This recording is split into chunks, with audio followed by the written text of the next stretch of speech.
السلام علیکم ناظرین، آج ہم سورہ القاریہ کے بارے میں جانیں گے۔ سورہ القاریہ قرآن مجید کی 101ویں صورت ہے اور یہ 11 آیات پر مشتمل ہے۔ یہ مکی صورت ہے۔ اپنے موضوع کی وجہ سے یہ قاری کو ایک امیجنیشن کی دریا میں چھوڑ دیتی ہے۔ قیامت کا منظر ان کی آنکھوں کے سامنے لے آتی ہے۔ قاریہ کا مطلب ہے آفت، مارنا یا آفت۔ صحابہ کرام کے نزدیک القاریہ آخری دن کے ناموں میں سے ایک نام ہے۔ سورت کا اصل موضوع یہ ہے کہ یہ قیامت کے حالات کو بیان کرتی ہے۔ اس سورت کی پہلی 5 آیات قیامت کے دن کی بہترین تصویر پیش کرتی ہیں۔ پھر لوگوں کے اعمال تولے جائیں گے، پر جھوٹ سے عمل کو تولا جائے گا، چاہے اچھا ہو یا برا۔ اور آخری 3 آیات میں اللہ سبحانہ وتعالیٰ نے جہنم کی آگ اور اس کی شدت کو بیان کیا ہے۔ سورہ القاریہ سے ہم کیا سیکھتے ہیں؟ یہ 5 چیزیں ہیں جو ہم اور آپ سورہ قاریہ سے سیکھ سکتے ہیں۔ صرف ہمارے اچھے اعمال ہی ہمیں بچا سکتے ہیں۔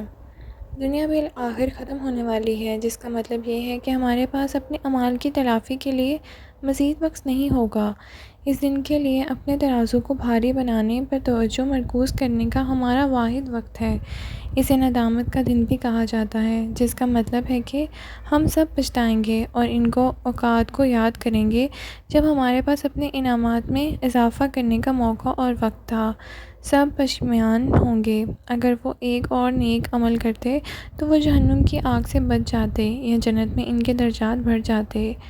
ہمارے لیے سبق یہ ہے کہ اپنے آپ کو پشیمانی سے بچانے کے لیے ہم اس دنیا میں وقت کا خوب استعمال کر کے اپنی آخرت بنائیں، بیکار سرگرمیاں چھوڑ دیں، ہر عمل میں اللہ کی رضا حاصل کرنے کی سوچ پیدا کریں۔ آپ کے روزمرہ کے اعمال عبادت کا کام ہو، اپنے ہر کام سے اللہ کو راضی کرنے کی نیت رکھیں۔ نمبر 2، قیامت کا دن غیر متوقع طور پر آئے گا۔ اللہ سبحانہ وتعالیٰ نے روز جزا کی وضاحت میں سے ایک لفظ القاریہ استعمال کیا ہے۔ اگر لفظی معنوں میں استعمال کیا جائے تو اس کا مطلب ہے کہ یہ رات کے غیر متوقع مہمانوں کی طرح ہوگا جو آپ کو موصول ہوتے ہیں جب آپ ان کے لیے تیار نہیں ہوتے۔ اسی طرح یوم القاریہ اتنا غیر متوقع ہوگا کہ جب آئے گا تو آپ حیران ہی رہ جائیں گے۔ تیز آواز آپ کو جگائے گی، آپ کو معلوم نہیں ہوگا کہ آپ کو کس چیز نے مارا ہے۔ یہ ہمیں ایک سبق سکھاتا ہے کہ ہمیں ہر وقت آخری گھڑی کے لیے تیار رہنا چاہیے۔ کوئی ایسا غلط کام نہ کریں جس پر مرنے پر پچھتاوا ہو۔ زیادہ سے زیادہ نیکیاں کریں تاکہ ہمارا پیمانہ اتنا بھاری ہو کہ ہم جہنم کی آگ سے بچ سکیں۔ نمبر 3، اللہ سبحانہ تعالیٰ کا خوف۔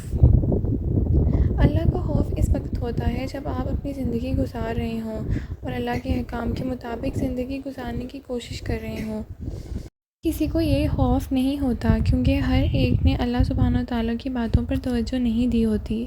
ان آیات میں جو طاقت ہے وہ صرف معجزانہ ہے۔ ہمارے رب کا خوف ہمارے دلوں میں بسا ہوا ہے۔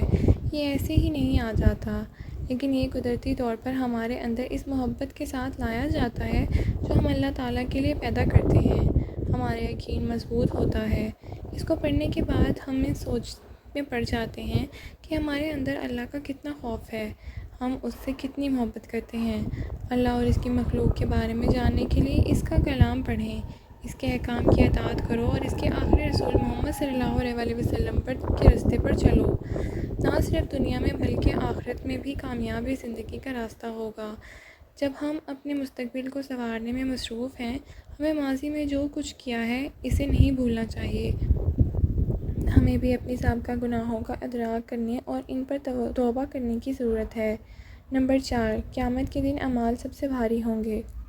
اللہ پاک نے 6ویں اور 7ویں صورت میں بڑی خوبصورتی سے فرمایا ہے، جو ایک زمانے کے بھاری پہاڑوں کی قدر اور ان اعمال کی قدر کا ذکر کرتا ہے جنہیں عام طور پر کم سمجھا جاتا ہے۔ ان آیات میں جو چیز ناقابل یقین ہے وہ یہ ہے کہ بھاری پہاڑ پھاڑ کر اون بن جائیں گے اور بے وزن ہو جائیں گے، جبکہ اعمال بھاری ہوں گے۔ دنیا میں اعمال غیر محسوس ہیں، لیکن اس دن ان کو ٹھوس کا درجہ دیا جائے گا۔ اس دن سب کچھ بدل جائے گا۔ ہمارے لیے سبق یہ ہے کہ ہم کسی بھی عمل کو فضول نہ سمجھیں۔